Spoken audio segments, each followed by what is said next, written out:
So when somebody says gnocchi, I bet you conjure up eggs and potato and a billowy dumpling with cheese.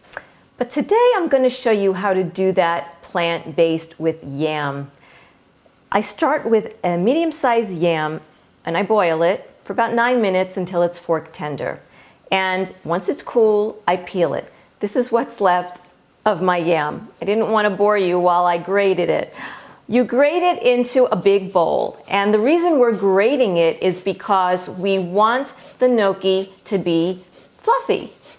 And then what we do is we're going to add some pumpkin seeds that have been ground up into a flour. I like to use a coffee grinder because it becomes really fine, but if you don't have a coffee grinder and you just have a food processor, that's okay too. And we add that to the mixture. We're going to add some tapioca flour, some garlic powder, some nutmeg, and some black pepper. And we're going to mix it all up until it becomes our dough. And then what we're going to do is we're going to roll it into a log. And we're going to cut it up into 1-inch pieces once we get it into a log. So I'm just going to roll it out quickly here, like this, and then we cut it into 1-inch pieces, like that. Okay?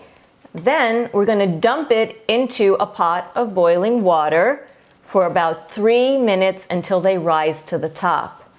Then, with a slotted spoon, we're going to fish them out of the pot and then saute them with my homemade vegetable broth. I give you the recipe for the vegetable broth with the recipe for this in the download section.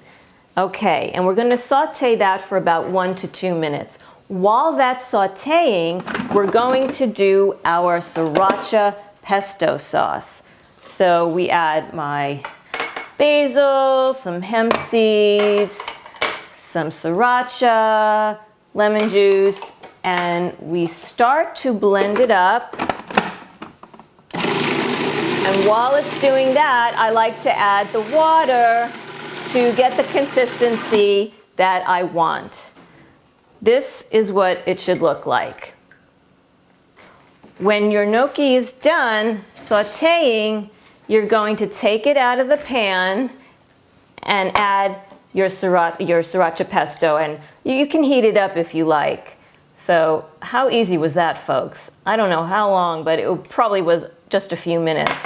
And you've got a gorgeous meal. I put it on a bed of spinach. I like to do it that way, but you could put it on anything or even just eat it plain.